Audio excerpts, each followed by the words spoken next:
Hello and welcome! In this video, we'll be covering the process of building decision trees. So let's get started.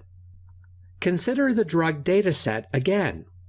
The question is, how do we build a decision tree based on that dataset? Decision trees are built using recursive partitioning to classify the data.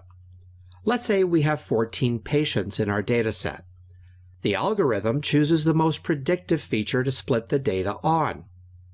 What is important in making a decision tree is to determine which attribute is the best or more predictive to split data based on the feature. Let's say we pick cholesterol as the first attribute to split data. It will split our data into two branches. As you can see, if the patient has high cholesterol, we cannot say with high confidence that drug B might be suitable for him. Also, if the patient's cholesterol is normal, we still don't have sufficient evidence or information to determine if either drug A or drug B is in fact suitable. It is a sample of bad attribute selection for splitting data. So, let's try another attribute. Again, we have our 14 cases. This time, we pick the sex attribute of patients. It will split our data into two branches, male and female. As you can see, if the patient is female, we can say drug B might be suitable for her with high certainty. But if the patient is male, we don't have sufficient evidence or information to determine if drug A or drug B is suitable.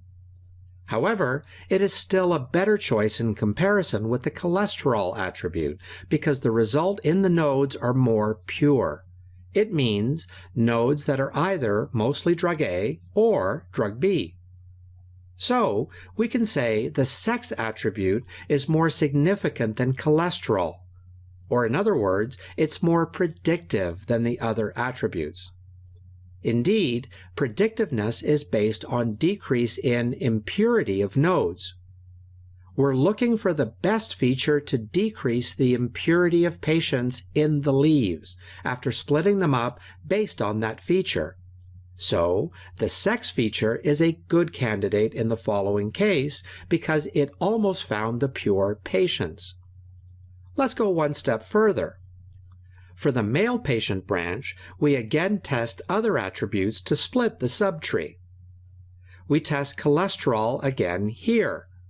As you can see, it results in even more pure leaves. So we can easily make a decision here. For example, if a patient is male and his cholesterol is high, we can certainly prescribe drug A. But if it is normal, we can prescribe drug B with high confidence. As you might notice, the choice of attribute to split data is very important, and it is all about purity of the leaves after the split. A node in the tree is considered pure if, in 100% of the cases, the nodes fall into a specific category of the target field. In fact, the method uses recursive partitioning to split the training records into segments by minimizing the impurity at each step. Impurity of nodes is calculated by entropy of data in the node. So, what is entropy? Entropy is the amount of information disorder, or the amount of randomness in the data. The entropy in the node depends on how much random data is in that node and is calculated for each node. In decision trees, we're looking for trees that have the smallest entropy in their nodes.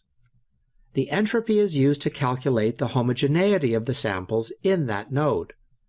If the samples are completely homogeneous, the entropy is 0, and if the samples are equally divided, it has an entropy of 1. This means if all the data in a node are either drug A or drug B, then the entropy is 0.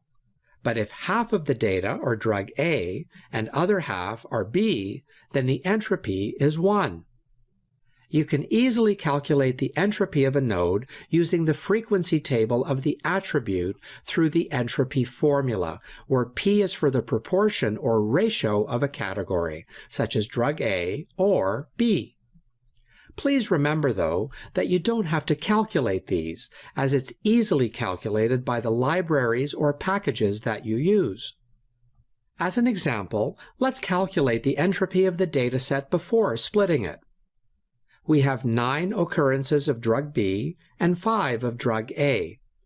You can embed these numbers into the entropy formula to calculate the impurity of the target attribute before splitting it. In this case, it is 0.94. So, what is entropy after splitting? Now we can test different attributes to find the one with the most predictiveness, which results in 2 more pure branches. Let's first select the cholesterol of the patient and see how the data gets split based on its values. For example, when it is normal, we have 6 for drug B and 2 for drug A. We can calculate the entropy of this node based on the distribution of drug A and B, which is 0.8 in this case. But when cholesterol is high, the data is split into 3 for drug B and 3 for drug A. Calculating its entropy, we can see it would be 1.0. We should go through all the attributes and calculate the entropy after the split, and then choose the best attribute. Okay, let's try another field. Let's choose the sex attribute for the next check. As you can see, when we use the sex attribute to split the data, when its value is female, we have 3 patients that responded to drug B and 4 patients that responded to drug A. The entropy for this node is 0.98, which is not very promising. However, on the other side of the branch, when the value of the sex attribute is male, the result is more pure, with 6 for drug B and only 1 for drug A. The entropy for this group is 0.59. Now, the question is, between the cholesterol and sex attributes, which one is a better choice? Which one is better at the first attribute to divide the dataset into 2 branches? Or, in other words, which attribute results in more pure nodes for our drugs? Or in which tree do we have less entropy after splitting rather than before splitting?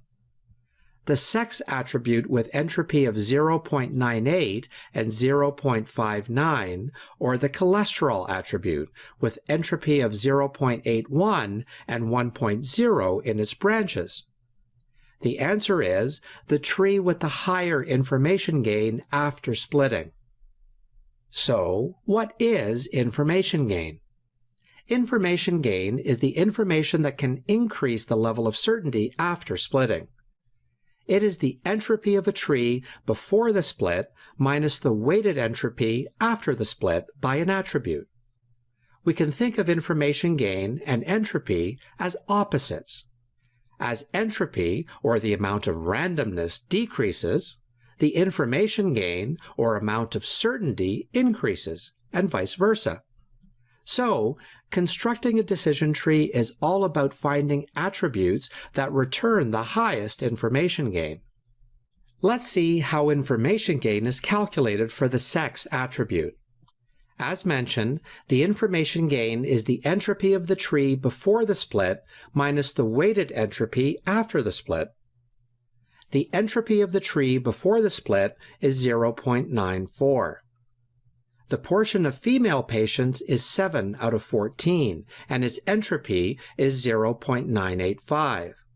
Also, the portion of men is 7 out of 14, and the entropy of the male node is 0.592. The result of a square bracket here is the weighted entropy after the split. So, the information gain of the tree, if we use the sex attribute to split the dataset, is 0.151. As you can see, we will consider the entropy over the distribution of samples falling under each leaf node, and we'll take a weighted average of that entropy, weighted by the proportion of samples falling under that leaf. We can calculate the information gain of the tree if we use cholesterol as well. It is 0.48. Now, the question is, which attribute is more suitable? Well, as mentioned, the tree with the higher information gain after splitting. This means the sex attribute. So, we select the sex attribute as the first splitter. Now, what is the next attribute after branching by the sex attribute?